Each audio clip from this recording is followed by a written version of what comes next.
2 دن کے بعد وہ خوشخبری ملنے والی ہے جس کا سارا سال عاشقان رسول کو انتظار ہوتا ہے۔ مسجدوں سے اعلان ہوگا مبارک ہو رمضان کا چاند نظر آ گیا ہے۔ کتنا مبارک اعلان ہوتا ہے یہ۔ جو گناہگار ہے نا، ہم مسلمانوں کی لاٹری ہے، یاد رکھو رمضان یہ بیڑا پار ہے جس کو رمضان مل گیا۔ کیوں کہ نبی پاک علیہ الصلوۃ والسلام فرماتے ہیں کہ اگر میری امت کو یہ معلوم ہوتا کہ رمضان کیا ہے تو وہ تمنا کرتے سارا سال ہی رمضان ہو۔ اس حدیث سے سمجھ جائیں۔ مولا علی شیر خدا کرم اللہ تعالی وجہ الکریم ایک اور کمال کی بات فرماتے ہیں۔ آپ فرماتے ہیں کہ اگر اللہ تبارک و تعالی کو اس امت کو عذاب دینا مقصود ہوتا تو اللہ اس امت کو رمضان اور سورہ اخلاص عطا نہ فرماتا۔ رمضان دیا ہے، قرآن دیا ہے، سورہ اخلاص دی ہے تو اسی لیے دیا ہے کہ بخشے جائیں۔ تو یہ بخشش کا مہینہ ہے، مغفرت کا مہینہ ہے، ایسی رحمتوں کی برسات ہوتی ہے کہ نفل کا ثواب فرض کے برابر، فرض کا ثواب 70 ٹائمز ملٹیپلائی کر دیا جاتا ہے۔ روزہ دار کے لیے سوراخوں میں چونٹیاں اور سمندر میں مچھلیاں دعائیں مغفرت کرتی ہیں۔ افطار کے وقت 10 لاکھ گناہگار بخش دیے جاتے ہیں۔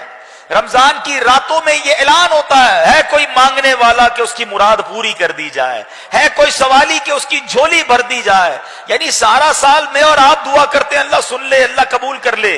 رمضان میں ادھر سے ندا دی جا رہی ہے مانگ لو، مانگنے کا مزہ آج کی رات ہے۔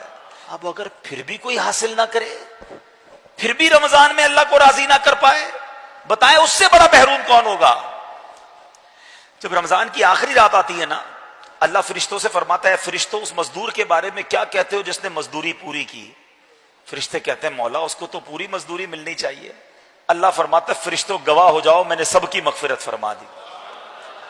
یعنی ایچ اینڈ ایوری تھنگ یہ ہمارے لیے تیار ہے۔ مگر ایک حدیث اب سن لو، میرے آقا علیہ الصلوۃ والسلام فرماتے ہیں جس کا مضمون ہے کہ وہ شخص برباد ہو جائے کہ جو رمضان کو پائے اور اپنی مغفرت نہ کروا سکے۔ تو رمضان میں مغفرت لینا یہ ہم سب کے لیے بہت ضروری ہے۔ نہیں لے پائے تو گئے کام سے۔ اور پھر رمضان میں گناہ، یہ بڑی اہم بات کرنے جا رہا ہوں۔ جو نوجوان بیٹھے ہیں، بچے بیٹھے ہیں، ہماری عادتیں اتنی خراب ہو گئی ہیں کہ روز حرام دیکھے بغیر لوگوں کو نیند نہیں آتی۔ حرام کمانے کی بھی عادت ہے لوگوں کی۔ تو جس کی عادت گناہوں کی ہوتی ہے نا، وہ رمضان میں بھی وہ کام کر رہا ہوتا ہے۔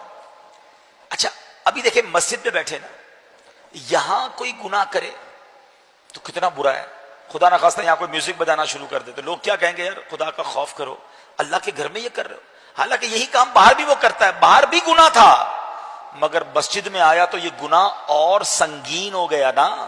تو اسی طرح رمضان چونکہ رحمتوں کا مہینہ ہے، ہم پر رحمتوں کی برسات کرنے آ رہا ہے، تو اب اگر کوئی رمضان میں گناہ کرے گا نا تو اس کا عذاب بھی زیادہ ہے، اس کی پنشمنٹ بھی زیادہ ہے۔